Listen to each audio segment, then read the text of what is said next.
বন্ধুরা, অঙ্ক মুখস্থ নয়, বোঝার বিষয়। অঙ্কের প্র্যাকটিস যত বেশি, নিয়মিত অনুশীলনেই সফলতার চাবি। ক এর 30% যদি খ এর 10% সমান হয়, তবে ক বাই খ সমান কত হবে?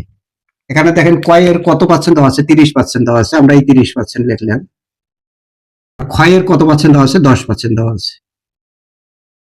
এর সমান হয়, তার মানে এই দুটোর সমান হয়। অনেকে আবার পার্সেন্ট তুলে দিয়ে নিচে 100 করবে, আমরা এইভাবে আর করব না।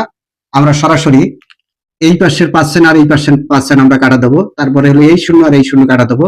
তাহলে এখানে পেলাম কত? আমরা 3 সমান, এখানে খ কত পেলাম? 1। তাহলে এখানে ক হলো 3 আর এই খ হলো 1। এখানে বলছে কি ক বাই খ, এই হলো ক বাই হলো খ। এখন এটা সমান আমরা পাই কি? এখন ক এর সাথে কত আছে? 3 আছে। তাহলে 3 কি আমরা উপরে দেবো? না, কোনোদিনই 3 হবে না। এই খ আছে কত? 1। এই 1 হলো উপরে, নিচে হবে 3। কেন 3 নিচে হবে? যদি আড়াআড়ি গুণন করি, তাহলে ক এর সাথে আছে 3 আর খ এর সাথে থাকে হলো 1। এই খ এর সাথে 1 আছে আর ক এর সাথে কত আছে? 3 আছে। তাহলে 1/3 কি এখানে আছে? এখানে নাই, দেওয়া নেই। এখানে কি দেওয়া আছে?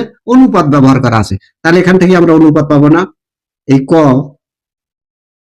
অনুপাত খ সমান হলো কত? এই হলো 1, অনুপাত হলো 3। তার মানে রাইট অ্যান্সার হলো অপশন নাম্বার খ। তাহলে এখন তোমরা বলো, ক যোগ খ এর অর্ধেক কত? লাইক, কমেন্ট, শেয়ার দিয়ে উত্তর জানাও ঠিকঠাক মতো। ধন্যবাদ।